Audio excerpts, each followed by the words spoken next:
Hello everyone, स्वागत है आप सभी का पीसीएस बाय तरुण चैनल पर। जैसे कि आप सभी को पता है कि हम बीपीएससी को ध्यान में रखते हुए मल्टीपल टेस्ट्स को लगा रहे हैं और आज की जो टेस्ट लगने वाली है केजीएस आईएएस की लगा रहे हैं, जिसमें टेस्ट नंबर 27 की बात करेंगे जो कि बहुत ही ज़्यादा महत्वपूर्ण है।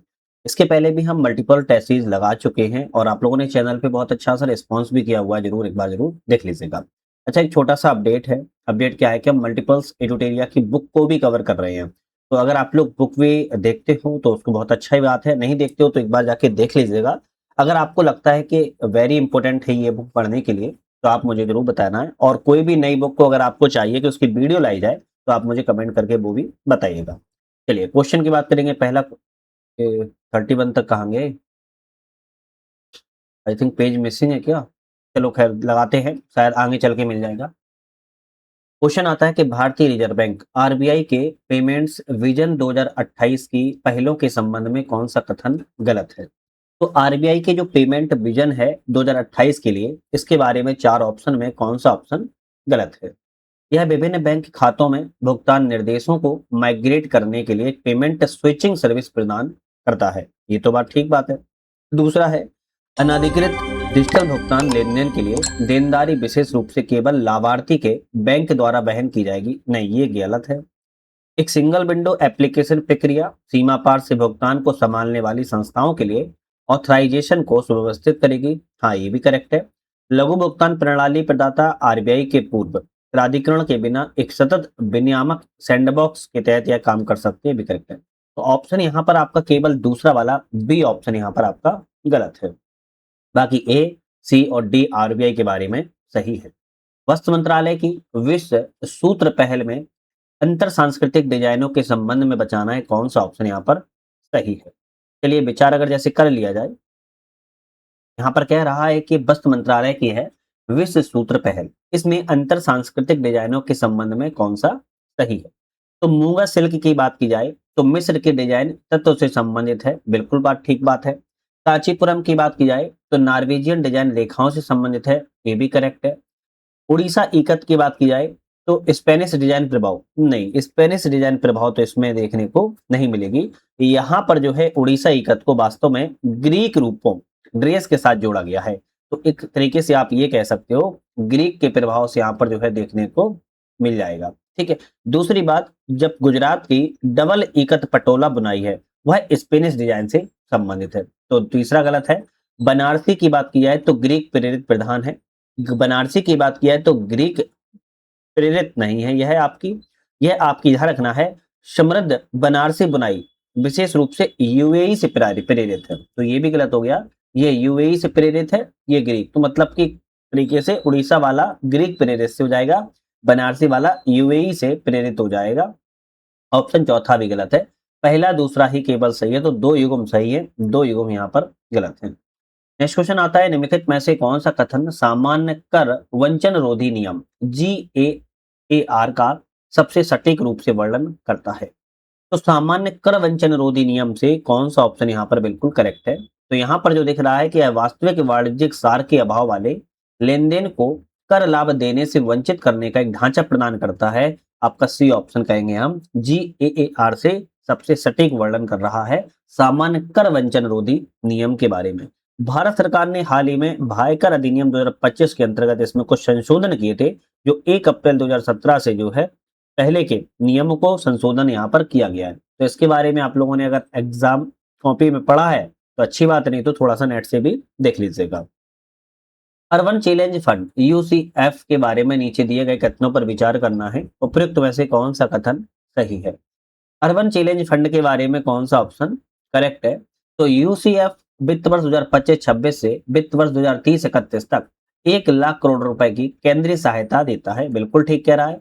दूसरा है कि शहरी स्थानीय निकायों को प्रोजेक्ट के लिए कम से कम 50% फंड मार्केट के स्रोतों से जुटाना होगा, ये भी सही है।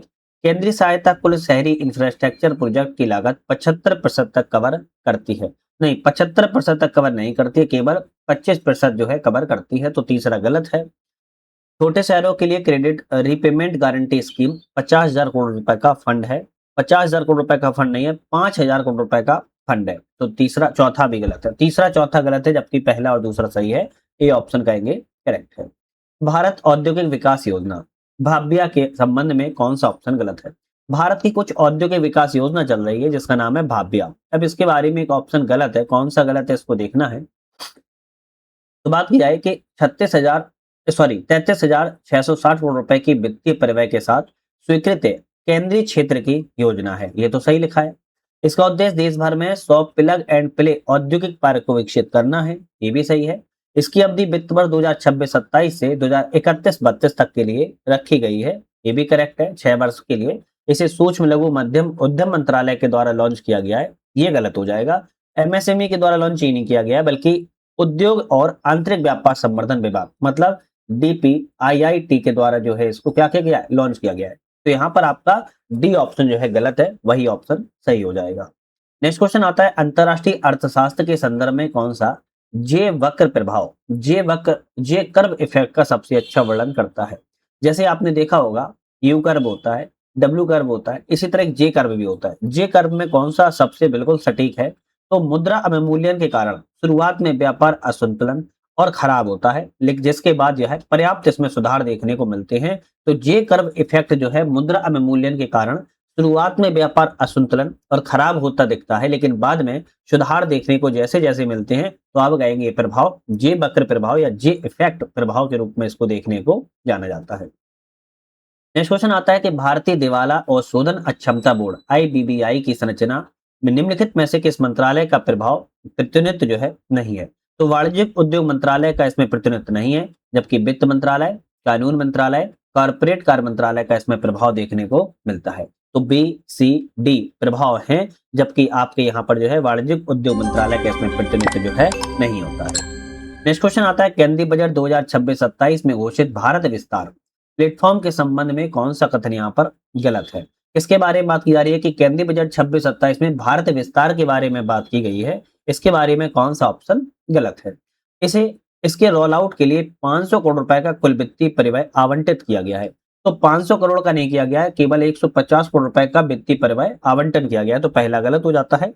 दूसरा है यह रियल टाइम में कृषि संबंधी सलाह प्रदान करने के लिए एक राष्ट्रव्यापी digital public infrastructure DPI platform के रूप में कार्य करता है, ये तो सही लिखा है।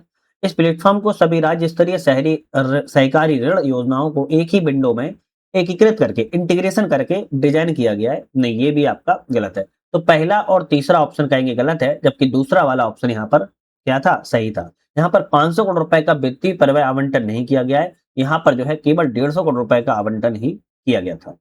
कौन सा कथन भारतीय औसत ऋण दर WALR का सबसे सटीक वर्णन करता है? भाई किसका बात की जा रही है? भारत औसत ऋण दर की समग्र आर्थिक सूचक की बात की जा रही है। तो यहाँ पर बात किया है कि यह एक औसत ब्याज दर होती है जो बैंक अपने संपूर्ण बकाया ऋण पोर्टफोलियो पर वसूलता है, उसे हम WALR के रूप में जानते हैं। और भारत औसत घरेलू सावधि जमा दर जिसे हम कहते हैं, जो कि देनदारी पक्ष के समतुल्य जो है जानी जाती है। तो एक औसत ब्याज दर है जो एक बैंक अपने संपूर्ण बकाया ऋण पोर्टफोलियो को इसमें जो है दर्शाता है या वसूलता है। नेक्स्ट क्वेश्चन आता है कि हड़प्पाई फेंस बनाने के लिए गोंद के साथ किस प्रमुख सामग्री को मिलाया जाता था? हड़प्पाई फेंस को बनाने के लिए गोंद के साथ किस चीज को मिलाया जाता था? आप कहेंगे पिसी हुई क्वार्टरजाइट बालू को मिलाया जाता था, ए ऑप्शन सही रहेगा। अच्छा, इसे रेत को बारीक पाउडर की कह सकते हो कि रेत का बारीक पाउडर के तरीके से इसको जो है मिलाया जाता था। नेक्स्ट क्वेश्चन आता है सातवाहन राज्य एवं दक्खन के प्रारंभिक गुफा दान के संबंध पर विचार करें, कौन सा ऑप्शन करेक्ट है?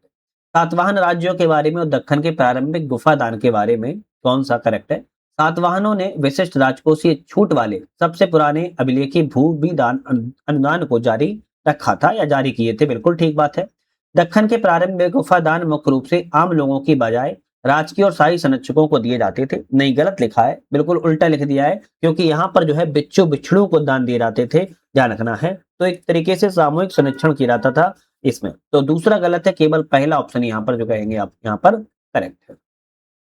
नेक्स्ट क्वेश्चन आता है ऋग्वैदिक से उत्तर वैदिक धर्म में संक्रमण के संबंध में कथनों पर विचार करें, कौन सा सही है? भाई ऋग्वैदिक से उत्तर वैदिक धर्म में संक्रमण के संदर्भ में विचार करना है, कौन सा करेक्ट है? उत्तर वैदिक काल के दौरान प्रजापति जो थे वो सर्वोच्च निर्माता के देवता के रूप में उभरे थे, बिल्कुल बात ठीक कही गई है, प्रजापति सर्वोच्च निर्माता देवता के रूप में उभरे। वरुण ने दोनों कालों के दौरान ब्राह्मणी व्यवस्था को प्रारंभिक के संरक्षण के रूप में अपना स्थान बनाए रखा। तो ये गलत लिखा है। वैदिक काल के आरंभिक वर्षों में जो वरुण थे वो ऋतु, ब्रह्मांडी एवं नैतिक व्यवस्था के संरक्षक के रूप में अत्यधिक सम्मान प्राप्त था, लेकिन पद बरकरार नहीं रहा। उत्तर वैदिक काल में इनकी प्रतिष्ठा में गिरावट आई और उन्हें जल के साथ एक गौण देवता के रूप में देखा जाने लगा था। तो वरुण के बारे में ये चीज लिखी है तो गलत है। तीसरा कहता है कि उत्तर वैदिक चरण के दौरान महिलाओं को राजनीतिक सभाओं में भाग लेने से पूरी तरह प्रतिबंधित कर दिया गया था। बिल्कुल बात ठीक है। तो पहला और तीसरा कहेंगे सही है, जबकि दूसरा ऑप्शन यहाँ पर गलत था। सूची 1 है शिल्पग्राम, सूची 2 है शिल्प सामग्री और सूची 2 में केंद्र और विशेषता है। कौन सी शिल्प सामग्री किस केंद्र से संबंधित? जैसे मन का निर्माण की बात की जाए तो चंदूदड़ो एवं लोथल से संबंधित है मन का निर्माण। शंख के कार्य की बात की जाए तो नागेश्वर एवं बालाकाट से संबंधित है। कांस्य धातु कर्म की बात की जाए लास्ट वैक्स कास्टिंग तकनीक से संबंधित है। और फॉयंस उत्पादन की बात की जाए तो गैर स्थानीय लग्जरी कृत्रिम लैंप या पेस्ट से संबंधित है। बी ऑप्शन हो जाएगा, ए का तीसरा, बी का पहला, सी का दूसरा और डी का चौथा ऑप्शन यहाँ पर आपका करेक्ट जो है हो जाएगा। कोई भी समस्या आए, कोई भी आपको प्रॉब्लम आए तो आप मुझे कमेंट कर सकते हो। कॉन्टैक्ट नंबर दिया हुआ है, उस पर भी फोन लगा सकते हो। बाकी हमारा ऐप आ चुका है यूपीएससी नट। इस ऐप को डाउनलोड करके आप मल्टीपल टेस्ट वगैरह भी डाउनलोड जो है कर पाओगे और ऑनलाइन माध्यम से टेस्ट लगा सकोगे। एक हमारे ऐप के अंदर एक टेस्ट पास मिलता है जिसमें आप केवल 49 रुपए के अंदर जो है पूरा टेस्ट पास एक्सेस मिल जाता है 1 साल के। मल्टीपल्स एग्जाम्स जो आपके आते हैं इन सभी में ऑनलाइन टेस्ट सीरीज जो है आप दे सकते हो। यहाँ तक कि आपको बीपीएससी की टेस्ट सीरीज भी आपको मिल जाती है। अगर आपको कोई भी प्रॉब्लम आए ढूंढने में तो आप मुझे कॉल कर लीजिएगा। क्वेश्चन की बात किया है, दूसरे शहरीकरण के तत्वों और विशेषताओं के संदर्भ में सुमलित कीजिए। दूसरे शहरीकरण के तत्वों और विशेषताओं के बारे में कौन सा ऑप्शन यहाँ पर सही है? एक तरफ तत्व है, दूसरी तरफ विशेषता है। जैसे पंचमार्क वाले सिक्कों की बात की जाए तो उत्तरी भारत की सबसे पुरानी धातु मुद्रा थी, बिल्कुल सही है। श्रेणियों की बात की जाए व्यापारी और कारीगर सहकारी संघ गिल्ड की संबंधित थी, करेक्ट है। महानगर की बात की जाए बड़े शहरी प्रशासनिक केंद्र हुआ करते थे, करेक्ट है। ऑप्शन कहेंगे हम डी वाला रहेगा, 1 2 3 तीनों ऑप्शन आपके पंचमार्क वाले सिक्के, श्रेणियां, महानगर के बारे में सही ऑप्शन है। नेक्स्ट क्वेश्चन आता है कि द्वितीय नगरीकरण के प्रमुख संकेतक के रूप में किस विशिष्ट मृदभांड शैली को जाना जाता है? दूसरे नगरीकरण के संकेतक के रूप में किस विशिष्ट मृदभांड शैली को जाना जाता है? तो आप कहेंगे उत्तरी काले पॉलिशदार मृदभांड, NBPW आप कहेंगे शैली को जाना जाता है। उत्तरी काले पॉलिशदार मृदभांड को जाना जाता है जो दूसरा नगरीकरण जो है हुआ है। पहला नगरीकरण जो हुआ था आप सभी को पता होगा, है ना, आपका इसमें हड़प्पा सभ्यता सम्मिलित है। दूसरा नगरीकरण जो है 6ठी शताब्दी में लोहे क्रांति की शुरुआत के साथ जो है देखने को मिलता है। नेक्स्ट क्वेश्चन आता है अभिकथन और कारण, इनमें से कौन सा अभिकथन कारण सही है? अभिकथन कहता है उत्तर वैदिक कर्मकांड शाही सत्ता के विस्तार को वैध बनाने के लिए अत्यधिक विस्तृत हो गए थे, बिल्कुल बात ठीक कह रहा है। कारण कहता है कि कबीलाई राज क्षेत्रीय राज्यों में परिवर्तित हो गए जिसके कारण शासकों को देवी वैधता की आवश्यकता थी। बात तो दोनों सही है पर व्याख्या नहीं कर रहा है, तो इसलिए हम कहेंगे ए आर दोनों सत्य हैं परंतु उसकी व्याख्या जो है नहीं की जा रही है। नेक्स्ट क्वेश्चन आता है गांधार कला शैली के उद्भव में निम्नलिखित में से किस कारक ने सबसे महत्वपूर्ण योगदान दिया है? इसके बारे में बात करिए, गांधार कला शैली के बारे में बात करिए, कौन सा ऑप्शन यहाँ पर जो है करेक्ट है?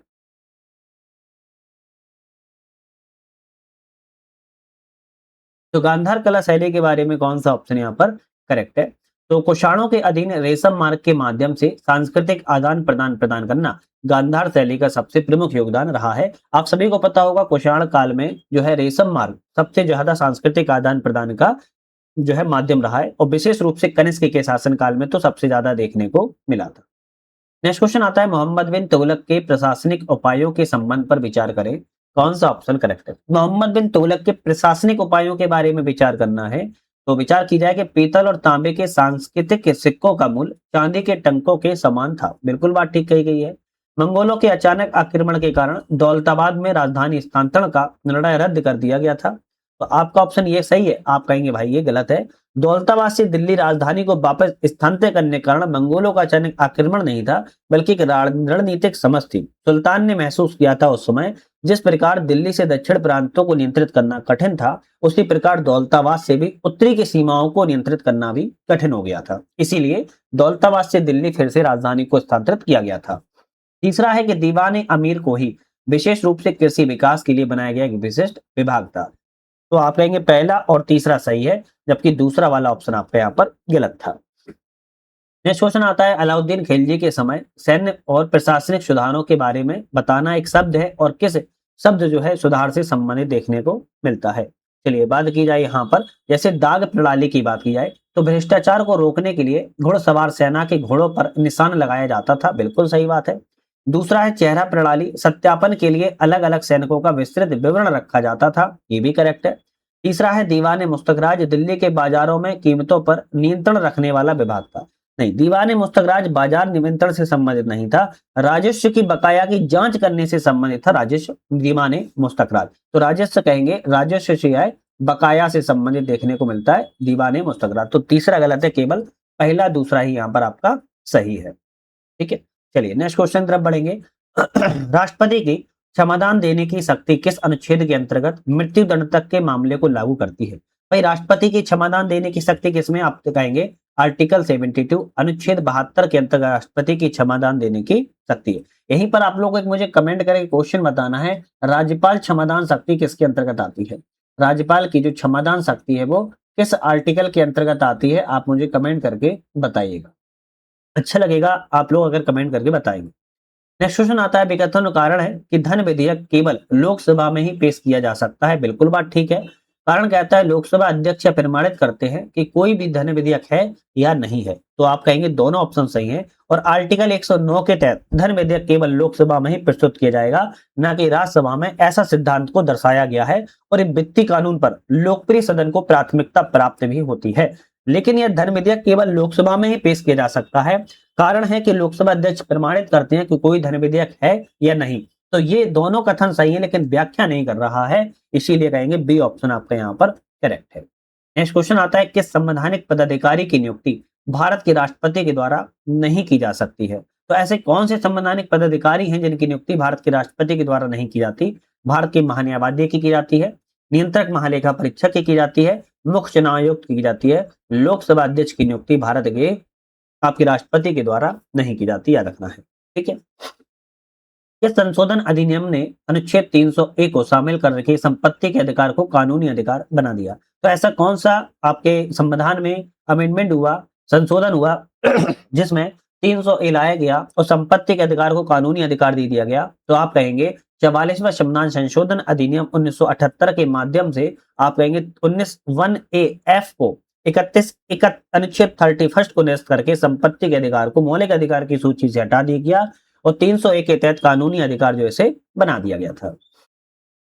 सर्वोच्च न्यायालय के ऐतिहासिक निर्णयों के संबंध पर विचार करें, तो विचार करना यहाँ पर कौन से ऑप्शन जो है यहाँ पर करेक्ट है। चलिए विचार कर लेते हैं। सर्वोच्च न्यायालय ने कहा है पहले क्वेश्चन ऑप्शन में कि एडीएम जबलपुर मामले के कारण 44वां संविधान संशोधन किया गया, जिसने सुनिश्चित किया कि अनुच्छेद 20 और 21 के तहत मिलने वाले अधिकारों को राष्ट्रीय आपातकाल के दौरान भी निलंबित नहीं किया जा सकता है, बिल्कुल बात ठीक कही गई।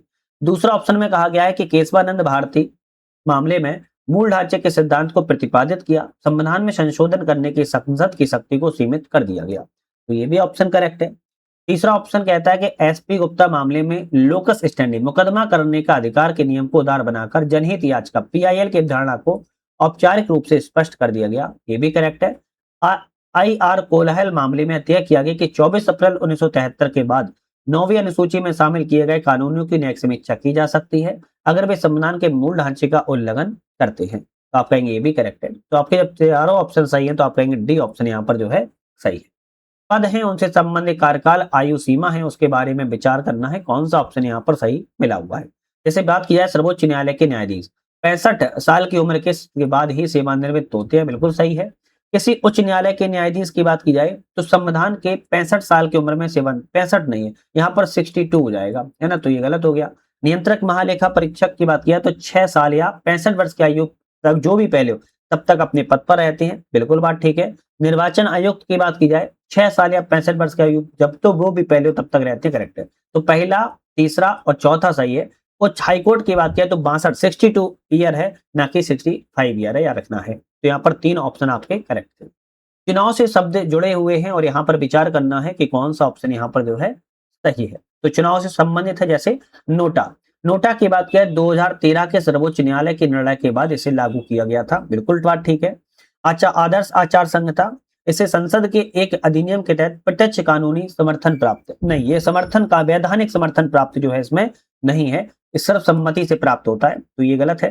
परिसीमन आयोग की बात की जाए तो इसके आदेशों को किसी भी अदालत में चुनौती नहीं दी जा सकती है, बिल्कुल बात ठीक है। उपचुनाव की बात किया तो विधायिका में आकस्मिक रिक्ति को भरने के लिए आयोजित की जाता है, ये भी करेक्ट है। तो पहला, तीसरा और चौथा सही है, तो पहला, तीसरा, चौथा सही है, बी ऑप्शन सही हो जाएगा, जबकि आपका ऑप्शन यहाँ पर दूसरा वाला गलत था। इसकी अध्यक्षता में केंद्रीय वित्त मंत्री पदेन अध्यक्ष के तौर पर कार्य करते हैं। ऐसी किसकी अध्यक्षता होगी जो केंद्रीय वित्त मंत्री पदेन अध्यक्ष के तौर पर करते हैं? आप कहेंगे जीएसटी परिषद की अध्यक्षता जो है करते हैं। आर्टिकल 279 ए के तहत की जाती है, बी ऑप्शन करेक्ट है। नीचे दिए गए कुछ निकाय हैं और गठन है, कौन सा निकाय का गठन कब किया गया था? जैसे जीएसटी काउंसिल की बात की जाए तो जीएसटी काउंसिल की स्थापना जो है आपकी 279 ए के तहत की गई थी। किसमें? आर्टिकल 279 ए में की गई थी, तो ये गलत हो जाएगा। वित्त आयोग की बात की जाए आर्टिकल 280 में की गई है। नीति आयोग की बात की जाए आर्टिकल 388 में। नीति आयोग भैया एक आपका क्या है? एक है राष्ट्रीय संस्था, संवैधानिक संकाय ही नहीं है ना, तो आपका ये भी गलत हो जाएगा। राष्ट्रीय पिछड़ा वर्ग आयोग की बात की जाए तो आपके आर्टिकल 338 बी में की गई है, ये भी ऑप्शन सही है। तो दूसरा और चौथा सही है, तो आप कहेंगे सी वाला यहाँ पर सही हो जाएगा, जबकि पहला और तीसरा ऑप्शन यहाँ पर गलत है। चलिए नेक्स्ट क्वेश्चन तरफ बढ़ेंगे। भारत में प्रशासनिक सुधार आयोग एआरसी के संबंध पर विचार करें, कौन सा ऑप्शन यहाँ पर करेक्ट है? प्रथम प्रशासनिक सुधार आयोग 1966 का गठन अपनी शुरुआत में ही के हनुमंथैया की अध्यक्षता में किया गया था। तो आप कहेंगे भाई ये सही है, प्रथम प्रशासनिक सुधार आयोग का गठन 1966 में तो किया गया था, लेकिन जिसकी अध्यक्षता जो है आपके के हनुमंथैया ने नहीं की थी, बल्कि मोरारजी देसाई के द्वारा जो है की गई थी। तो आपका ऑप्शन ये गलत हो जाएगा। प्रशासनिक सुधार आयोग के द्वारा की गई सिफारिशों की प्रकृति में विशुद्ध रूप में से सलाहकारी है, केंद्र सरकार पर कानूनी रूप से बाध्यकारी नहीं है, बिल्कुल बात ठीक है। दूसरी, प्रशासनिक सुधार आयोग 2005 को प्रशासनिक विवादों के निपटारा करने के लिए आर्टिकल 323 ए के तहत एक संवैधानिक निकाय के रूप में गठित किया गया था। अरे भाई, संवैधानिक निकाय के रूप में गठित नहीं किया गया था, ये भी गलत हो जाएगा। नागरिकों के शिकायतों के निवारण के लिए लोकपाल और लोकायुक्त संस्थाओं की स्थापना की सिफारिश करने में प्रथम प्रशासनिक सुधार आयोग अपनी महत्वपूर्ण भूमिका निभाता है, बिल्कुल सही है। तो यहाँ पर आपका पहला और तीसरा गलत है, जबकि दूसरा और चौथा सही है। तो दूसरा और चौथा बी वाला ऑप्शन यहाँ पर जो है आपका करेक्ट आ जाएगा, क्या रखना है। चलिए नेक्स्ट क्वेश्चन आता है, एशिया का सबसे बड़ा अनाज आधारित इथेनॉल संयंत्र कहां पर स्थित है?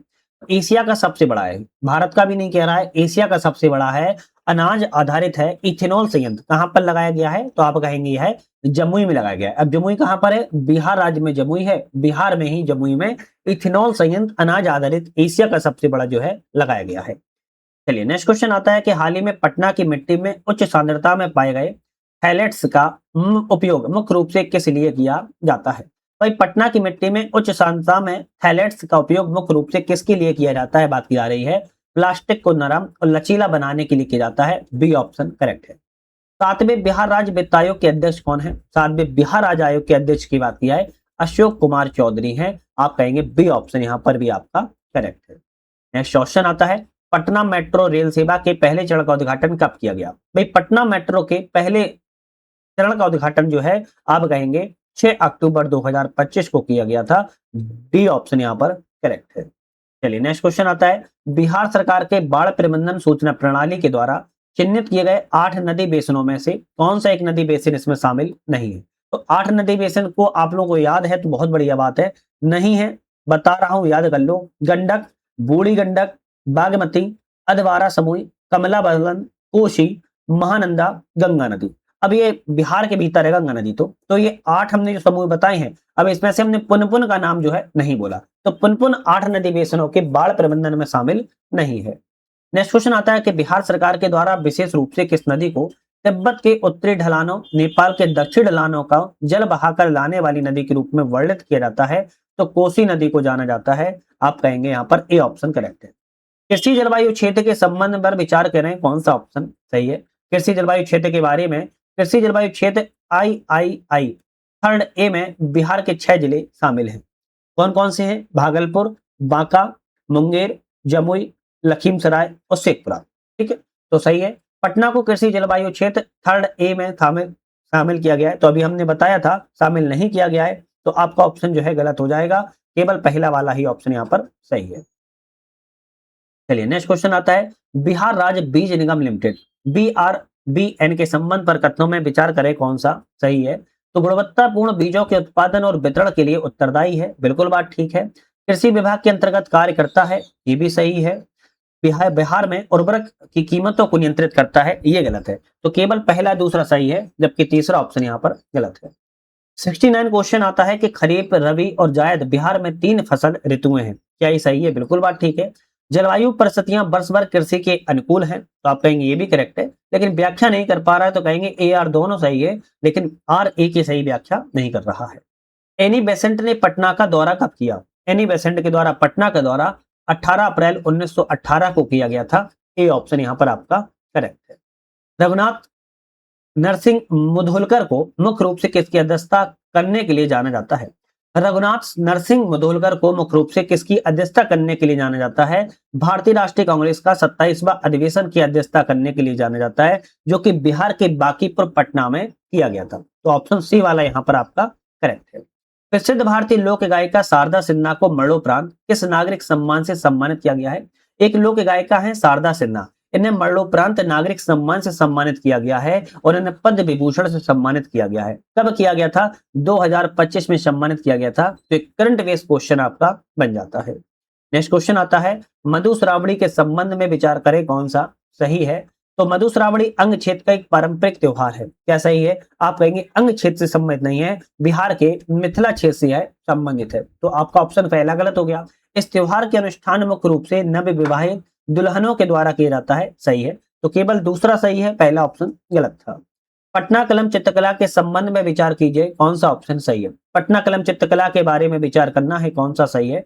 इसकी उत्पत्ति पहाड़ी चित्रकला शैली की एक शाखा के रूप में हुई है, तो इसकी गलत हो जाएगा। इसकी उत्पत्ति पटना कलम की उत्पत्ति पहाड़ी चित्रकला की शैली से नहीं हुई है, बल्कि बिहार के पटना ही शहर में 18वीं 19वीं शताब्दी में एक विशिष्ट शैली के रूप में हुई थी। तो पहला गलत हो गया। इसका मुख्य विषय आम लोगों के दैनिक जीवन के दृश्य से संबंधित है, बिल्कुल बात ठीक है। इसके प्रमुख संरक्षकों में ब्रिटिश नागरिक और सैन्य अधिकारी भी शामिल थे, करेक्ट है। दूसरा तीसरा सही है, जबकि पहला वाला ऑप्शन यहाँ पर गलत था। The partition of the lower provinces in alternative proposal निम्नलिखित में से किससे संबंधित है? तो आप कहेंगे यहाँ पर महेश नारायण और सच्चिदानंद सिन्हा, ए और बी दोनों ऑप्शन सही हैं, तो डी वाला कहेंगे दोनों व्यक्तियों से संबंधित पुस्तक रही है। बिहार में हेमंत ट्रॉफी का संबंध किस खेल से संबंधित है? बिहार में जो हेमंत ट्रॉफी है वो क्रिकेट के क्षेत्र में दी जाती है। आपका ऑप्शन जो है ए ऑप्शन करेक्ट है। राजा मानसिंह को बिहार का सूबेदार गवर्नर किस वर्ष नियुक्त किया गया था? राजा मानसिंह की बात की जा रही है। अकबर के द्वारा मानसिंह को 1587 में क्या बनाया गया था? सूबेदार गवर्नर के रूप में नियुक्ति जो है की गई थी। सी ऑप्शन यहाँ पर करेक्ट है। पादरी की हवेली के संबंध पर विचार करें कौन सा ऑप्शन सही है। तो पादरी की हवेली के बारे में, इस चर्च का निर्माण मूल रूप से रोमन कैथोलिक मिशनरियों के द्वारा किया गया था, बिल्कुल बात ठीक है। बिहार के सबसे पुराने चर्चों में से है, भागलपुर जिले में है। तो बिहार के सबसे पुराने गिरजाघरों में से एक है और यह भागलपुर में नहीं है बल्कि पटना जिले में स्थित है। तो ऑप्शन बी दूसरा गलत है। मदर टेरेसा अपना बुनियादी नर्सिंग प्रशिक्षण पूरा करने के लिए यहाँ ठहरी थी, आप कहेंगे ये भी करेक्ट है। तो पहला और तीसरा ऑप्शन सही है, जबकि दूसरा ऑप्शन गलत था। मुख्यमंत्री कलाकार पेंशन योजना के तहत पात्र कलाकारों को कितनी मासिक पेंशन दी जाती है? तो आप कहेंगे 3000 रुपए मासिक पेंशन दी जाती है। डी ऑप्शन आपके यहाँ पर करेक्ट है। कौन से पर्यटन स्थल बिहार के मुंगेर जिले में स्थित है? तो ऐसे कौन से पर्यटन स्थल है जो बिहार के मुंगेर जिले में स्थित हैं? तो आप कहेंगे यहाँ पर जो है बिहार के मुंगेर जिले में कहें सीता कुंड है, गुरुद्वारा पक्की संगत है, पीर साय नफाय दरगाह है, श्री कृष्ण वाटिका है, चंडिका स्थान है। याद रखना है चंडिका स्थान है। और आपका यहाँ पर कृष्ण हरणी घाट भी स्थित है। तो ऑप्शन कहेंगे हम 1 2 3 4 5 सभी सही हैं। डी ऑप्शन कहेंगे हम, ये सभी आपके मुंगेर जिले में पर्यटक स्थल के रूप में देखे जाते हैं। स्वच्छ सर्वेक्षण 2025-26 के 10वें संस्करण के लिए आधिकारिक तौर पर किस थीम को निर्धारित जो है किया गया था? तो कौन सी थीम को निर्धारित किया गया था? स्वच्छता की नई पहल, हाथ बढ़ाएं और करें सफाई साथ में। तो ए ऑप्शन के साथ जो है यहाँ पर स्वच्छता की थीम के साथ जो है स्वच्छ सर्वेक्षण में मनाया गया था। नेक्स्ट क्वेश्चन आता है, निम्नलिखित कथनों पर विचार करें कौन सा ऑप्शन करेक्ट है। भारतीय सेना ने आधिकारिक तौर पर 2026 को नेटवर्किंग और डेटा सेंट्रिसिटी वर्ष का घोषित जो है किया हुआ है, बिल्कुल बात ठीक है। दूसरा कहता है भारत के पहले स्वदेशी प्रदूषण नियंत्रण कोड समुद्र प्रताप को गोवा में राष्ट्र को समर्पित किया गया है, ये भी करेक्ट है। तो सी रहेगा, दोनों ऑप्शन आपके यहाँ पर जो है सही है। चलिए नेक्स्ट क्वेश्चन की तरफ बढ़ते हैं। वित्तीय समावेशन मैट्रिक्स 2025 के संबंध पर कोई थन बैंक को विचार करना है, कौन सा सही है। वित्तीय समावेशन 2025 के बारे में तो प्रधानमंत्री जनधन योजना के तहत कुल खातों की संख्या सफलतापूर्वक 55 करोड़ आंकड़ों को पार कर गई है। बिल्कुल बात ठीक कही गई है। इस पंजीकृत जनधन खातों में से 90% शहरी इलाकों से संबंधित है। नहीं, गलत है। 67% कहेंगे जो आपके ग्रामीण खातों से हैं, बाकी अर्ध शहरी क्षेत्रों से संबंधित है, तो ये गलत हो गया। प्रधानमंत्री मुद्रा योजना के तहत कुल वितरण 36.18 लाख करोड़ रुपए तक पहुंच गया है, ये भी सही है। तो पहला और तीसरा सही है, जबकि दूसरा ऑप्शन यहाँ पर गलत था। सूची 1 में ऐप और पोर्टल है, सूची 2 में जारी करने वाला राज्य या प्राधिकरण है, कौन सा ऑप्शन सही है। जैसे साइन ऐप की बात की जाए तो भारतीय रेल के द्वारा जारी किया गया है। पाखुंडी पोर्टल की बात किया पखुंडी पोर्टल की बात किया है, महिला एवं बाल विकास मंत्रालय ने जारी किया है। ई स्वास्थ्य धाम पोर्टल की बात किया है, उत्तराखंड सरकार ने जारी किया है। निवेश मित्र 3.0 उत्तर प्रदेश सरकार के द्वारा जारी किया गया है। तो ऐसे पोर्टल ऐप वगैरह आ जाते हैं, तो इनको मिलाने के लिए याद रखना पड़ेगा। विश्व सूचकांक है, वैश्विक सूचकांक को जारी करता संगठन है। वैश्विक भुखमरी सूचकांक कौन जारी करता है, आप कहेंगे वेल्थ हंगर हाइव के द्वारा जारी किया जाता है। आर्थिक स्वतंत्रता सूचकांक की बात किया है तो द हेरिटेज फाउंडेशन जारी करता है। एशिया पावर इंडेक्स की बात किया है तो लोबी इंस्टीट्यूट के द्वारा जारी किया जाता है। जलवायु परिवर्तन प्रदर्शन सूचकांक की बात किया है तो जर्मन वॉच के द्वारा जारी किया जाता है। तो इस तरीके से आप इनको भी याद कर लीजिएगा। हाल ही में शुरू की गई पीएम प्रणाम योजना का मुख्य उद्देश्य क्या है। पीएम प्रणाम योजना की बात किया है, इसका मुख्य उद्देश्य क्या है। रासायनिक उर्वरकों के उपयोग को कम करना पीएम प्रणाम योजना का उद्देश्य है। यहाँ बी ऑप्शन आपका प्रॉपर तरीके से सही हो जाएगा। भारत के द्वारा नेट जीरो कार्बन उत्सर्जन प्राप्त करने के लिए क्या लक्ष्य निर्धारित रखा गया है। तो आप कहेंगे 2070 के वर्ष को निर्धारित रखा गया है नेट जीरो कार्बन को उत्सर्जन को प्राप्त करने के लिए। हाल ही में शुरू किए गए ऑपरेशन परिहार के संबंध पर विचार करें, कौन सा सही है। ऑपरेशन परिहार के बारे में यह पहल सभी जिलों में गंभीर अपराध करने वाले अपराधियों को तत्काल गिरफ्तारी को लक्षित करती है। बिल्कुल बात ठीक ठीक कही गई है। इसका संचालन सीधे तौर पर बिहार राज्य आपदा प्रबंधन आपदा प्रबंधन कैसे हो जाएगा। केवल पहला सही है, दूसरा वाला ऑप्शन यहाँ पर गलत है। नेक्स्ट क्वेश्चन आता है, हाल ही में शुरू की गई पीएम मित्रा के संबंध में विचार करें। पीएम मित्रा एक योजना है जिसके बारे में विचार करना है, कौन सा करेक्ट है। इसका उद्देश्य बड़े पैमाने पर एकीकृत टेक्सटाइल क्षेत्र एवं परिधान पार्क को स्थापित करना है। बिल्कुल बात ठीक है। इस योजना का लक्ष्य है भारत को वैश्विक स्तर पर एक वस्त्र विनिर्माण हब के रूप में स्थापित करना, ये भी सही है। सभी 7 प्रस्तावित पार्क विशेष रूप से केवल तटीय राज्यों में स्थित होंगे, नहीं ये गलत है। आपके यहाँ पर जो है कई राज्यों से संबंधित है, जैसे मध्य प्रदेश, उत्तर प्रदेश, तेलंगाना, महाराष्ट्र, गुजरात, कर्नाटक, तमिलनाडु, तो ऐसे कई राज्य केवल तटीय राज्यों में संबंधित नहीं है। तो केवल पहला दूसरा सही है, तीसरा ऑप्शन गलत है। सूची 1 में पोर्टल है, सूची 2 में मंत्रालय, कौन सा पोर्टल किस मंत्रालय के द्वारा स्थापित जो है किया गया है। जैसे यहाँ पर बात की जाए चैंपियन पोर्टल एमएसएमई मंत्रालय का है। एमसीए 21 वर्जन 3.0 पोर्टल की बात किया कॉर्पोरेट मामलों के मंत्रालय का है। निवेश मित्र पोर्टल की बात किया उत्तर प्रदेश सरकार का है। और ई श्रम पोर्टल की बात किया श्रम एवं रोजगार मंत्रालय सम्मिलित है। ये ऑप्शन यहाँ पर आपका करेक्ट है। चलिए नेक्स्ट क्वेश्चन की बात कर लेते हैं। सैन्य अभ्यास है और एक तरफ साझेदार देश है, कौन सा सैन्य अभ्यास के साझेदार देश के साथ में होता है। गरुण शक्ति की बात किया है भारत और इंडोनेशिया के साथ में होता है। बात की जाए वरुण भारत और फ्रांस के बीच में होता है। नोमेडिक एलिफेंट की बात की जाए तो भारत और मंगोलिया के बीच में होता है। धर्म गार्जियन की बात किया है भारत और जापान के बीच में संयुक्त सैन्य अभ्यास मतलब की एक्सरसाइज को की जाती है। नेक्स्ट क्वेश्चन आता है जीआई टैग है और कौन सा जीआई टैग किस राज्य से संबंधित है। जैसे बात की जाए तंदूर रेड ग्राम तेलंगाना राज्य का है। मरचा चावल की बात किया बिहार राज्य का है। गामोसा की बात किया तो असम से है। कांगड़ा चाय की बात किया हिमाचल प्रदेश से संबंधित है। अब जीआई टैग भी सोच सकते हो, मिलाने के लिए आ जाएंगे तो आप कंफ्यूजन तो पैदा होगी, बच नहीं सकते हो, तो इसलिए आपको याद जरूर ध्यान रखना है।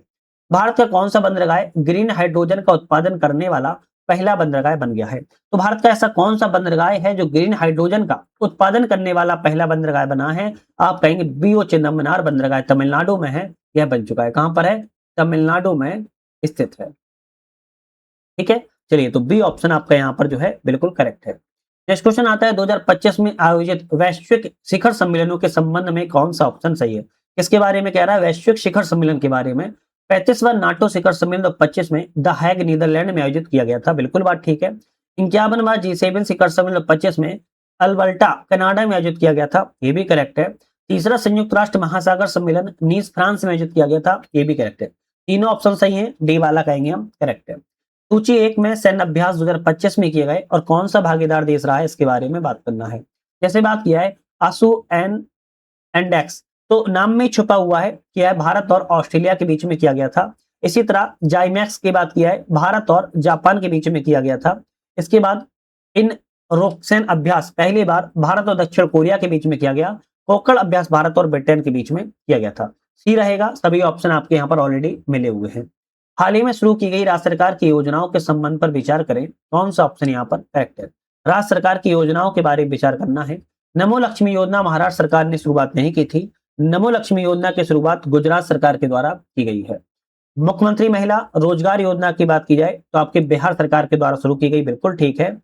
लाडो लक्ष्मी योजना की शुरुआत हरियाणा सरकार ने की, सही है। तो दूसरा और तीसरा सही है, जबकि नमो लक्ष्मी योजना गुजरात राज्य के द्वारा शुरुआत की गई थी, तो ये आपका ऑप्शन गलत है। नेक्स्ट क्वेश्चन आता है, रामसर कन्वेंशन के तहत वेटलैंड सिटी के रूप में मान्यता प्राप्त करने वाले भारत के पहले 2 शहर कौन से बन गए हैं। तो आप कहेंगे एक तो इंदौर बन गया है मध्य प्रदेश का, उदयपुर बन गया है राजस्थान का। 2 राज्य कभी पूछ लिया है तो बता सकते हो मध्य प्रदेश प्लस राजस्थान। अगर शहर पूछ लिया जाए तो आप कहेंगे इंदौर और उदयपुर। ये रामसर कन्वेंशन के तहत वेटलैंड सिटी को मान्यता प्राप्त करने वाले भारत के 2 शहर बन चुके हैं।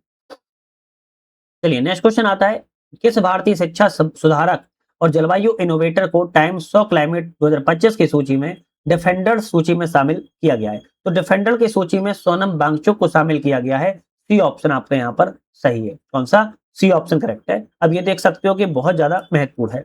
भारत का पहला सेमीकंडक्टर नवाचार संग्रहालय किस शहर में स्थित है। तो आप कहेंगे हैदराबाद में स्थापित जो है किया गया है। अब कौन सा है? आप कहेंगे इनोवेशन संग्रहालय है, याद रखना है म्यूजियम की बात की जा रही है। ये हैदराबाद तेलंगाना में स्थापित जो है किया गया है।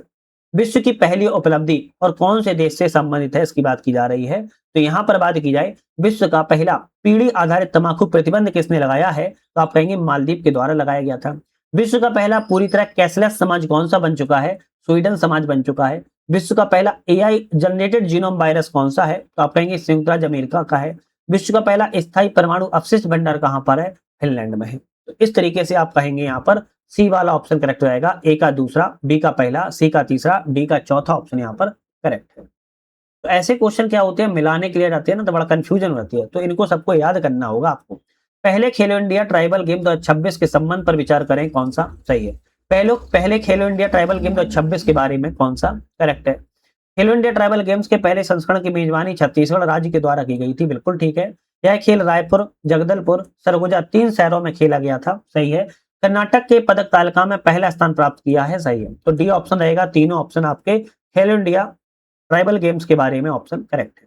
सरकार के लक्ष्य और उनके लक्षित वर्ष के बारे में बात करना है। जैसे नक्सल मुक्त भारत की बात किया है 2026 घोषित किया गया, करेक्ट है। सभी यात्रियों के लिए कंफर्म रेलवे टिकट की बात किया 2027 घोषित किया गया, करेक्ट है। टीबी मुक्त भारत की बात किया है 2030 नहीं, टीबी मुक्त भारत 2025 घोषित किया गया था, ये ऑप्शन आपका गलत है। $1 ट्रिलियन की डिजिटल अर्थव्यवस्था की बात किया 2028 घोषित किया गया, ये भी करेक्ट है। तो कितने ऑप्शन सही है? तो आप कहेंगे 1 2 3 ऑप्शन सही है, तो कहेंगे 3 युग्म केवल सही है, एक युग्म यहाँ पर गलत था जो मैंने आपको बता दिया था। हाल ही में ऑपरेशन सिंदूर के जवाब में पाकिस्तान के जवाबी हमले का नाम क्या था। भारत के द्वारा जो ऑपरेशन सिंदूर चलाया गया, पाकिस्तान ने भी एक जवाबी हमला किया था जिसका नाम ऑपरेशन बनियान अल मरसूस रखा गया था। बी ऑप्शन आपका यहाँ पर जो है करेक्ट हो जाएगा, ठीक है। चलिए नेक्स्ट ऑप्शन गाएंगे, किस देश की संसद ने परमाणु अप्रसार संधि एनपीटी से हटने की प्रक्रिया शुरू कर दी है। ईरान के द्वारा एनपीटी से हटने की प्रक्रिया को शुरुआत जो है कर दिया गया है। इस हाल ही में धर्म चक्रवर्ती की उपाधि से सम्मानित किया गया। धर्म चक्रवर्ती की उपाधि से भारत के प्रधानमंत्री नरेंद्र मोदी को सम्मानित जो है किया गया है। अभी बी ऑप्शन करेक्ट है और ये थोड़ा सा ध्यान में भी रखना है। हाल ही में भारतीय नौसेना की पहली महिला फाइटर पायलट कौन बनी है। तो आप कहेंगे आस्था पूनिया को पहली महिला फाइटर पायलट के रूप में जाना जाएगा। नेक्स्ट क्वेश्चन आता है, किस राज्य सरकार ने सरकारी नौकरियों में मौजूदा 35% आरक्षण को केवल उसी राज्य की मूल निवासी महिलाओं तक सीमित करने वाली डोमिसाइल शर्त की मंजूरी प्रदान कर दी है। और ये बिहार राज्य में ऐसा किया गया है। बिहार के डोमिसाइल महिलाओं को 35% आरक्षण के लिए केवल बिहार राज्य की महिलाओं को ही दिया जाएगा।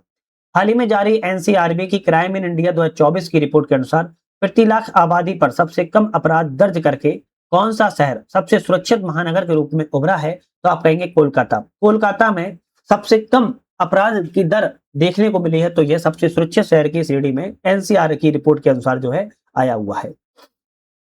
इस एजेंसी ने ऑपरेशनल रेजपिल लॉन्च किया हुआ है। तो ऑपरेशन रेजपिल जो है narcotics control bureau NCB company के द्वारा जो है एजेंसी के द्वारा लॉन्च किया गया है। तो आप कहेंगे यहाँ पर सी ऑप्शन करेक्ट है। चलिए नेक्स्ट क्वेश्चन तरफ बढ़ते हैं। हाल ही में अंतर्राष्ट्रीय कानूनी मंचों, जलवायु सम्मेलनों के अक्सर चर्चा में रहे शब्द इकोसाइड, इकोसाइड को सर्वाधिक ढंग से किस प्रकार व्यक्त किया जाता है? इकोसाइड हालांकि क्या होता है देखा जाए तो ऐसे गैर कानूनी या मनमाने काम करना जिसके बारे में यह पता हो कि इनसे पर्यावरण को गंभीर, व्यापक या लंबे समय तक चलने वाला नुकसान होना काफी संभावना है, इसे हम इकोसाइड कहते हैं, रखना है। ऐसे गैर कानूनी मनमाने काम करना जिनके बारे में पता हो कि इससे पर्यावरण को गंभीर नुकसान होगा, लंबे समय तक नुकसान होगा, ऐसे नुकसान की संभावना हो तो उसे हम इकोसाइड कहते हैं। ये क्वेश्चन आपका बहुत ज्यादा महत्वपूर्ण है, रखना है। हिंद महासागर में सबसे बड़ा द्वीप कौन सा है? इसका आंसर हम नहीं बताएंगे, आप लोग कमेंट करके बताएंगे हिंद महासागर का सबसे बड़ा द्वीप कौन सा है। ठीक है, क्योंकि बड़ा प्यारा और छोटा क्वेश्चन है और आई थिंक मुझे लगता है आप लोग बता सकते हैं। ठीक है, तो हिंद महासागर का सबसे बड़ा द्वीप कौन सा है आप लोगों को बताना है, याद से बताना है, गलती नहीं करना है, वरना आप लोग पता चले गलती ही कर दो। ठीक है, ज्वार के संबंध पर विचार करें, कौन सा ऑप्शन गलत है? किसके बारे में? ज्वार के बारे में। लघु ज्वार अमावस्या और पूर्णिमा के दौरान आते हैं जब सूर्य, पृथ्वी, चंद्रमा एक सीधे में होते हैं। क्या ऐसा ही लिखा है? आप कहेंगे गलत है, क्योंकि निम्न ज्वार चंद्रमा के प्रथम चतुर्थांश में तृतीय चतुर्थांश के चरणों के दौरान आता है, जब सूर्य चंद्रमा गुरुत्वाकर्षण बल एक दूसरे के संपूर्ण प्रकार करते हैं और उच्च और निम्न ज्वार के बीच जो है निम्न अंतर होता है। बृहत ज्वार की बात की जाए तो ज्वार चंद्रमा के प्रथम और तृतीय चतुर्थांश के दौरान आते हैं। अभी हमने बताया आपको, तो दोनों गलत हैं, ना तो पहला सही है ना ही दूसरा ऑप्शन यहाँ पर सही है। चलिए नेक्स्ट क्वेश्चन आता है कि गोखुर झीलों के निर्माण के बारे में, विशेषताओं के बारे में बताइए, कौन सा सही है? गोखुर झील के बारे में, गोखुर झीलें मुख्य रूप से हिमनदी अपर्दन प्रक्रियाओं के माध्यम से बनती हैं। क्या सही है? अरे भाई, नदी द्वारा निर्मित भू आकृतियों के द्वारा बनती हैं, तो गलत हो गया।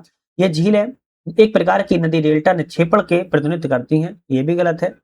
गोखुर झीलें नदी के ऊपरी मार्ग की विशिष्ट कलाकृतियां हैं, ये भी गलत है। तो कोई भी ऑप्शन सही नहीं कहे हैं, तो हम कहेंगे डी रहेगा, उपयुक्त में से कोई भी ऑप्शन सही नहीं है।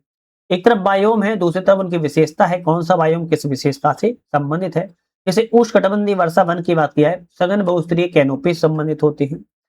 समशीतोष्ण घास के मैदानों की बात की जाए तो आप कहेंगे गहरी उपजाऊ मिट्टी समेत है। मरुस्थल की बात की है, परमाफ्रॉस्ट से सम्मिलित नहीं है। टुंड्रा की बात की जाए तो आप कहेंगे स्थायी जमी हुई उपरदाओं समेत है। तो केवल 3 युगम यहाँ पर सही है, एक ऑप्शन आपका यहाँ पर गलत है। जननांकीय संक्रमण सिद्धांत के द्वितीय चरण के संबंध पर विचार करें, कौन सा सही है? इसके बारे में, जननांकीय संक्रमण सिद्धांत के बारे में, स्वास्थ्य देखभाल और स्वच्छता में सुधार के कारण मृत्यु दर में तेजी से गिरावट आती है, बिल्कुल बात ठीक कह रहा है। इस चरण के दौरान जन्म दर उच्च बनी रहती है, ये भी सही है। जनसंख्या वृद्धि अपेक्षा के धीमी नहीं, तेज होती है, ना कि धीमी होती है। तो पहला दूसरा सही है, जबकि तीसरा ऑप्शन यहाँ पर गलत है।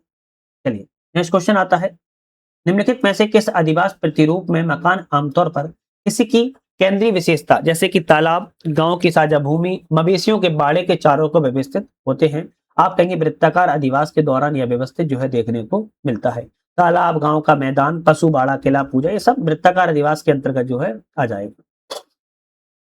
एक तरफ जलवायु के प्रकार हैं, दूसरी तरफ वनस्पति है, कौन सा जलवायु प्रकार किस वनस्पति से संबंधित है? भूमध्य रेखीय की बात की जाए तो घने चौड़ी पत्ती वाले सदाबहार वन सैलवा होते हैं, आप कहेंगे चौथा सही है। भूमध्य सागरीय की बात की जाए तो स्केलेरोफिलस झाड़ियां जैसे चैप्रल सम्मिलित है, दूसरे से मिलाएंगे। टुंड्रा की बात की जाए मांस एवं लाइकेन सम्मिलित होते हैं। शीतोष्ण घास के मैदान की बात की जाए लंबी घास, बिखरे हुए वृक्ष जैसे स्टेपी से संबंधित है, तो हम यहाँ पर तीसरे से मिला देंगे। नेक्स्ट क्वेश्चन आता है कि पेरू चिली गर्त का निर्माण मुख्य रूप से किसके कारण हुआ है? दक्षिण अमेरिका के प्लेट के नीचे नाजिका प्लेट के क्षेपण के कारण पेरू चिली गर्त का निर्माण हुआ है, बी ऑप्शन करेक्ट है और ये बहुत ज्यादा महत्वपूर्ण है। आप सभी को पता होगा इस तरीके से अटाकामा डेजर्ट यहाँ पर जो है फैला हुआ है ना, पूरा अटाकामा फैला हुआ है, याद रखिएगा। नेक्स्ट क्वेश्चन आता है, कौन सा पृथ्वी पर तापमान के वितरण को प्रभावित करने वाला मुख्य कारक नहीं है? तो आपके अक्षांश है, महासागरीय धाराएं हैं, थल और जल का वितरण है, जबकि देशांतर का इसमें रोल जो है नहीं होता है। तो ऑप्शन डी कहेंगे कारण नहीं है। दक्कन पैसेज किन द्वीपों को अलग करता है? तो आप कहेंगे रेटलैंड द्वीप को और लिटिल अंडमान को अलग करता है। आप कहेंगे दक्कन पैसेज जो है बंगाल की खाड़ी में है। रेटल द्वीप जो कि ग्रेट अंडमान दक्षिण अंडमान समूह का हिस्सा है और यह लिटिल अंडमान द्वीप को अलग करता है। ए ऑप्शन आपका यहाँ पर करेक्ट है। नेक्स्ट क्वेश्चन आता है, अभिकथन और कारण है, राजेंद्र चोल प्रथम ने श्री विजय राज्य के विरुद्ध एक विशाल नौसैनिक अभियान को चलाया था। बिल्कुल बात ठीक है। कारण कहता है कि राजेंद्र चोल प्रथम ने अपने उत्तरी सैन्य अभियान के दौरान गंगई चोल कोंडचोलपुरम के नगर की स्थापना जो है की है। आपके ऑप्शन दोनों सही रहेंगे और उसकी लेकिन व्याख्या नहीं कर पा रहा है, तो ए आर दोनों सही है और उसकी व्याख्या जो है नहीं हो पा रही है, तो ऑप्शन कहेंगे बी वाला सही है। 19वीं सदी की शुरुआत के निम्नलिखित लोकप्रिय विद्रोहों में से कौन सा एक समतावादी धार्मिक समूह द्वारा संचालित था, जो आगे चलकर उत्तरी बंगाल में जमींदारी उत्पीड़न के खिलाफ एक शक्तिशाली किसान विद्रोह में बदल गया? तो आप कहेंगे पागलपंथी आंदोलन था। पागलपंथी आंदोलन था, ध्यान रखना है। इंग्लैंड के राजा चार्ल्स द्वितीय को बॉम्बे द्वीप किस देश से दहेज के रूप में मिला था? पुर्तगाल से दहेज के रूप में मिला था। इंग्लैंड के राजा चार्ल्स द्वितीय को बॉम्बे जो है पुर्तगाल से दहेज के रूप में 1661 में मिला था, जिन्होंने पुर्तगाली राजकुमारी कैथरीन से विवाह किया था, याद रखिएगा। चलिए नेक्स्ट आता है कि अपनी संरचनात्मक समझौते के काल के दौरान मुगल दरबार द्वारा क्षेत्रीय सरदारों को दी गई उपाधियां और प्रशासनिक सरदार हैं और कौन सी उपाधि दी गई है इसके बारे में बात की गई है। जैसे आमेर के जयसिंह की बात की जाए तो मिर्जा राजा सवाई की उपाधि तथा मालवा की सूबेदारी दी गई थी। मारवाड़ के अजीत सिंह की बात की जाए तो महाराजा की उपाधि दी गई थी, गुजरात की सूबेदारी दी गई थी। राजा साहू की बात किया दक्खन के चौथ एवं सरदेश मुखी दोनों की वसूलने के अधिकार दिए गए थे। मराठा सरदार को केवल दक्खन की सरदेश मुखी दी गई थी। ऑप्शन यहाँ पर आपका सी वाला सही हो जाएगा, लेकिन बाकी आपको मिला दिए, मिल लेते हुए भी आप याद कर सकते हो। ब्रिटिश विस्तारवादी युद्धों के संबंध पर विचार करें, कौन सा ऑप्शन सही है? तो चार्ल्स नेपियन ने लॉर्ड एलनबरो के गवर्नर जनरल कार्यकाल के दौरान आधिकारिक तौर पर सिंध का विलय जो है किया था। 1843 का समय था जब वह जो है लॉर्ड एलनबरो ने सिंध पर जो है अपना अधिकार कर लिया था। 1826 के यांडबू की संधि ने प्रथम आंग्ल अफगान युद्ध को समाप्त कर दिया था। यांडबू की संधि 1826 में तो हुई थी, प्रथम आंग्ल बर्मा युद्ध को समाप्त किया था, ना कि अफगान युद्ध को। तो प्रथम आंग्ल बर्मा युद्ध को समाप्त किया गया था, तो दूसरा गलत है, केवल पहला वाला ऑप्शन यहाँ पर आपका सही रहेगा। चलिए नेक्स्ट क्वेश्चन आता है, ब्रिटिश भू राजस्व व्यवस्थाओं के संबंध पर विचार करें, कौन सा सही है? स्थायी बंदोबस्त ने राज्य के भू राजस्व हिस्से को स्थायी रूप से हमेशा के लिए तय कर दिया था। बिल्कुल बात ठीक कही जा रही है, 1793 में अपनाई गई थी।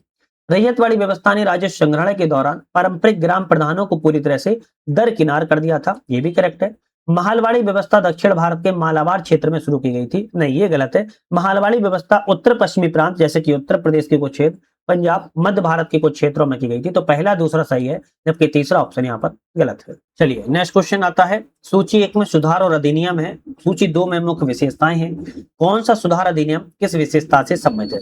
जैसे बात किया है कॉर्नवालिस कोड। अब कॉर्नवालिस कोड जो है आपके राजस्व प्रशासन को न्यायिक कार्यों से अलग करने से संबंधित है, करेक्ट है। हाईकोर्ट एक्ट 1881 की बात किया है, सर्वोच्च सुप्रीम कोर्ट और सदर दीवानी अदालतों का विलय से संबंधित है, करेक्ट है। एंचिसन कमीशन 1886 की बात किया है, सिविल सेवा परीक्षा के लिए अधिकतम आयु सीमा बढ़ाने की सिफारिश से संबंधित है, करेक्ट है। मैकाले समिति 1854 की बात किया है, सिविल सेवाओं के लिए खुली प्रतियोगिता परीक्षाओं को संस्थागत बनाने जाने से संबंधित है, करेक्ट है। ऑप्शन कहेंगे सभी सही हैं, आप इस तरीके से याद कर लीजिएगा।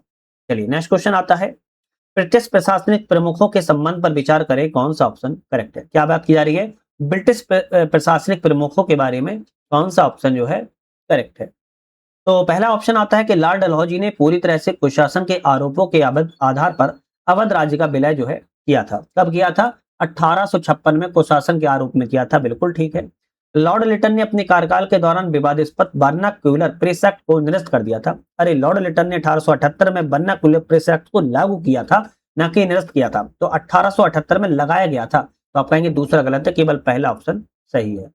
नेक्स्ट क्वेश्चन आता है, औपनिवेशिक प्रेस निकायों के विकास के संबंध पर विचार करें। यहाँ पर कौन से ऑप्शन जो है करेक्ट है? किसके बारे में?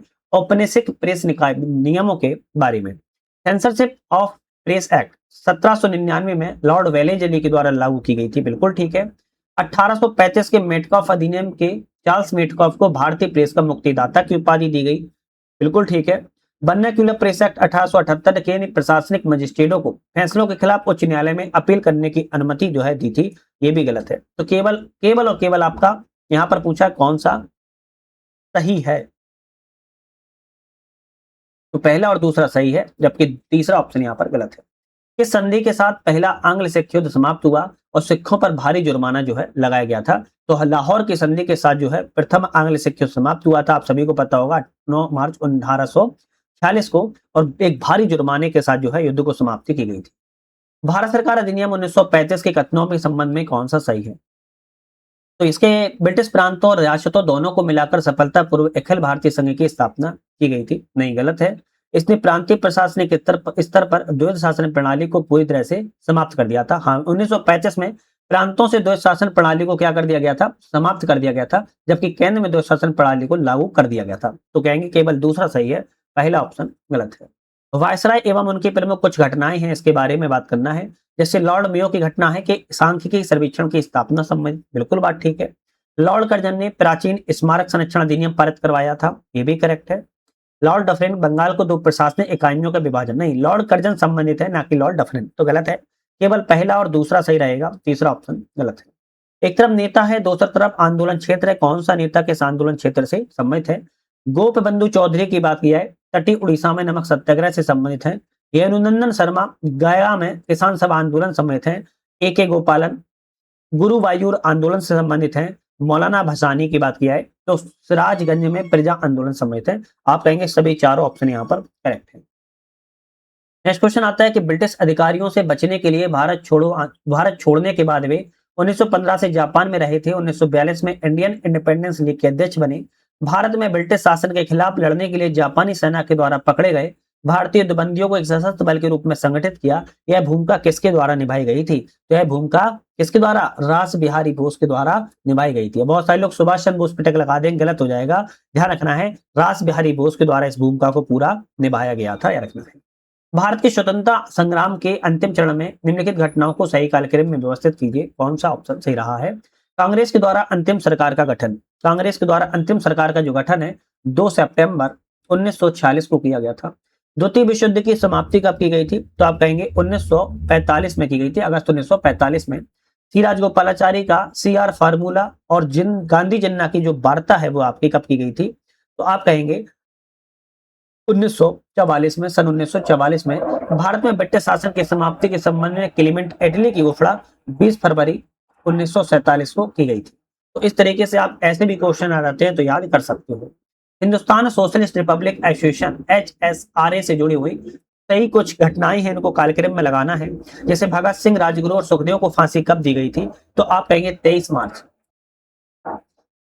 1931 को दी गई थी। लाहौर में सैंडर्स की हत्या कब कर दी गई थी? 17 दिसंबर 1928 को कर दी गई थी।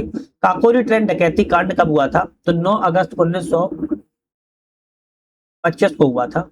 और केंद्रीय विधानसभा में बम फेंका गया था, तो आप कहेंगे 8 अप्रैल 1929 को बम फेंका गया था। तो इस तरीके से आपको अगर डेट याद है तो आप मल्टीपल क्वेश्चन और भी टिक कर सकते हो। निम्नलिखित विद्वानों में से किसने खिलाफत आंदोलन को एक विशुद्ध रूप से प्रतिगामी प्रतिक्रियावादी आंदोलन के रूप में वर्णित किया है? तर्क दिया कि मूल रूप से राष्ट्रवाद विरोधी था। यह कथन किसका था? यह था कोएनाड रॉड एल्डस्ट का, है ना। कोएनराड एल्डस्ट का यह कथन था, क्या रखना है। भारतीय स्वतंत्रता संग्राम के दौरान किसने साम्राज्यवाद का नारा हो एक का नारा लोकप्रिय बनाया? साम्राज्यवाद का नाश हो यह नारा लोकप्रिय बनाया था। साम्राज्यवाद का नाश हो यह नारा भगत सिंह के द्वारा लोकप्रिय जो है बनाया गया था। नेक्स्ट क्वेश्चन आता है, भारत में ब्रिटिश शासन के खिलाफ प्रारंभिक लोकप्रिय विद्रोहियों के संबंध पर कथनों पर विचार करें। 1801 में तिरुचिरापल्ली उद्घोषणा बेलूथम्पे के द्वारा त्रावणकोर में सैक्स संधि के भारी वित्तीय बोझ के खिलाफ जनता को लामबंद करने के लिए जारी की गई थी। नहीं, गलत है। सन्यासी फकीर विद्रोह 1770 के अकाल के आर्थिक संकट तीर्थयात्रियों की आवाजाही प्रतिबंधों से प्रेरित था, जो आनंद मठ उपन्यास में दर्शाया गया है, बिल्कुल बात ठीक है। 1817 के पाइका विद्रोह सैनिकों के वंशानुगत लगान मुक्त भूमि को अंग्रेजों के द्वारा जब्त किए जाने के विरोध में बख्शी जगबंधु के नेतृत्व में उड़ीसा में सशस्त्र विद्रोह किया गया था, करेक्ट है। 2 सही है, जबकि एक ऑप्शन यहाँ पर आपका गलत था। नेक्स्ट क्वेश्चन आता है कि गदर आंदोलन के संबंध पर विचार करें, कौन सा ऑप्शन करेक्ट है? तो यह गदर आंदोलन मुख्यालय सैन फ्रांसिस्को में था। साप्ताहिक धर्मनिरपेक्ष समाचार पत्र प्रकाशित करता था, बिल्कुल ठीक है। सोहन सिंह भाकना इसके वैचारिक नेता थे। लाला हरदयाल इसके पहले अध्यक्ष थे, क्या ये सही है? लाला हरदयाल वैचारिक नेता थे, आपको रखना है, आपका दूसरा गलत हो गया। पंजाब में 1915 में नियोजित सशस्त्र विद्रोह कृपाल सिंह के द्वारा ब्रिटिश मुखबरी के कारण विफल हो गया था, बिल्कुल सही है। इस आंदोलन का मुख्य उद्देश्य शांतिपूर्ण संवैधानिक सुधारों के माध्यम से भारत के डोमिनियन दर्जा, नहीं शांतिपूर्ण तो था ही नहीं, केवल पहला तीसरा सही है, जबकि दूसरा चौथा ऑप्शन यहाँ पर गलत है। तो हमने इस टेस्ट सीरीज से अपने 140 क्वेश्चनों किया हुआ है। अब आप कहोगे 50 पूरे क्यों नहीं किए? तो 141 से लेके 150 जो आपके 10 क्वेश्चन सीसेट के रहते हैं, वो अलग से हम लगवाएँगे सीसेट टू सीसेट मैथ वाले, वो अलग प्रॉपर तरीके से लगवाएँगे। अभी जीएस, जीएस हम कवर कर रहे हैं जो कि एग्ज़ाम्स के पॉइंट ऑफ व्यू से बहुत महत्वपूर्ण है। अब क्या करेंगे हम नेक्स्ट जो हमारी सीरीज़ आना स्टार्ट हो रही है, इसमें हम अब सेक्शनल वाइज़ चला रहे हैं क्योंकि अब एग्ज़ाम को टाइम मिल गया है, तो सेक्शनल वाइज़ हम टेस्ट सीरीज़ स्टार्ट कर रहे हैं, जो कि अभी तक टेस्ट सीरीज़ हमने नहीं लगाई थी। मतलब कि सब्जेक्ट बेस अब हम टेस्ट सीरीज़ को लगाना स्टार्ट करेंगे और उसके साथ-साथ ही फुल टेस्ट भी लगना स्टार्ट होती रहे। मतलब चलती दोनों पैरेलल चलेंगी, अब फुल टेंथ भी चलेगी और सेक्शनल वाइज़ भी चलेगी। तो दोनों ही टेस्ट सीरीज़ को हम अब स्टार्ट कर रहे हैं। एक दिन में 2 टेस्ट सीरीज़ लाने की पूरी कोशिश करेंगे, एक सेक्शनल वाइज़, एक फुल टेस्ट। दोनों आप देखिएगा, बाकी कोई प्रॉब्लम हो तो कमेंट आप लोग कर सकते हो। ठीक है, तो आज यही समाप्त करेंगे, नेक्स्ट वीडियो पुनः मुलाकात करेंगे, तब तक के लिए धन्यवाद।